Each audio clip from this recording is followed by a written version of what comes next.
The TBI came down so hard on this not-for-profit group of private investigators, they felt they couldn't even defend themselves. But now they feel it's time for you to hear their story. They accuse the TBI of bullying, intimidation, and abuse. The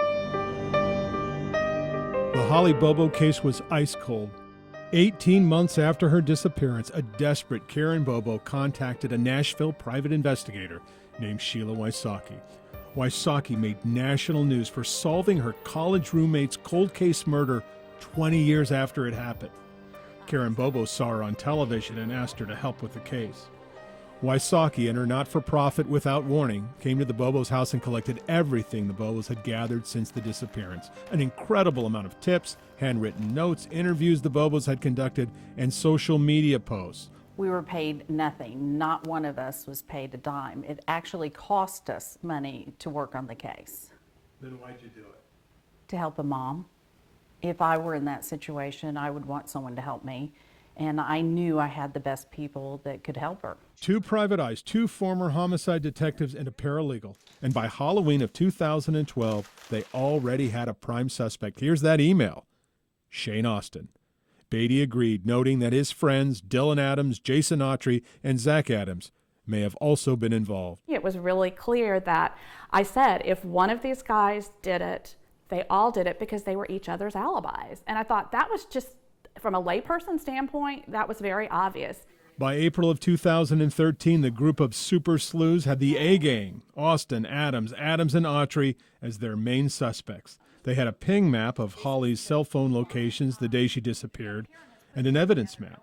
And they had something else, advice from famous kidnapping victim Elizabeth Smart's father, Ed, who told the Bobos, keep the story in the media and no tip is too small. So that's when the detectives and the Bobos decided to go on television and talk about the evidence they had gathered. They shared theories, recreated the abduction, even drove parts of the ping map, all with the idea that maybe someone would come forward with information that would help find Holly. These were simply our theories.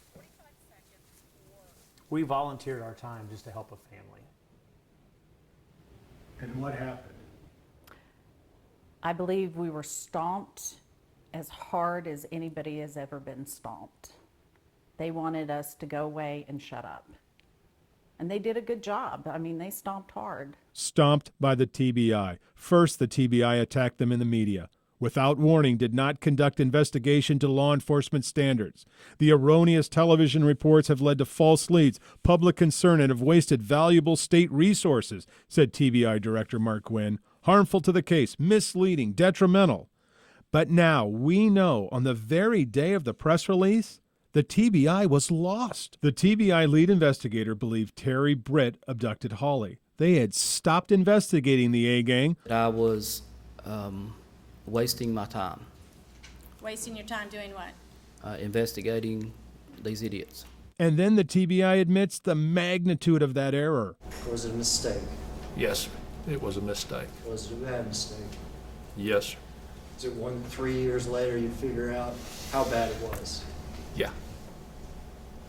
That's right. Think about this for a moment. The TBI didn't even check the alibis of the A-Gang, while the private investigators have the A-Gang on the top of their suspect list. Right. It is very profound to look back and see that we were on the right track. The TBI was through investigating the A-Gang, but they weren't through investigating Without Warning.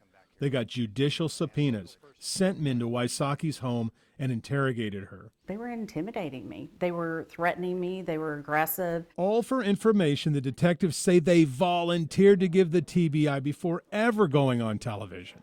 Wysocki says she spent thousands on a defense attorney, worried that she was going to jail. She says they subpoenaed her Google account and got all of her emails, including personal emails, to her family and attorney.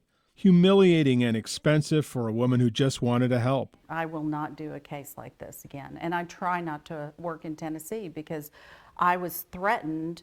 And one of the things I was told is don't speed. Are you kidding me? I'm a law-abiding person helping a family, and I'm told not to speed. That's a little over the edge. And not the only story of bullying in the Holly Bobo case. Remember ginseng hunter Larry Stone? He found Holly's skull. The bullet hole in the skull corroborated Jason Autry's story. This was a huge break in the case. But Stone says the TBI treated him poorly when he discovered Holly's remains. Then the officer looks at me and asked me why I was out looking for Holly Bobo. And I said, well, I didn't know they'd call searches. He said, ain't nobody supposed to be looking for Holly Bobo. And I said, whoa. I said, if this was my kid or your kid, you'd be out here looking for it, wouldn't you? Another private citizen just trying to help in a case that obviously needed a lot of help. I think it's the scariest thing to have that kind of power to say that they were going to throw me in jail and to know that they could do it with nobody looking over them. The TBI decided not to do an interview or answer any of our questions. I can tell you this, I was the reporter who did the story 4 years ago, and these volunteers had the 4 charged killers at the top of the list of suspects. What they want now are public hearings on how they were treated by the TBI. They don't want this to happen to any law-abiding Tennessean ever again. I'm Dennis Ferrier, Fox 17 News.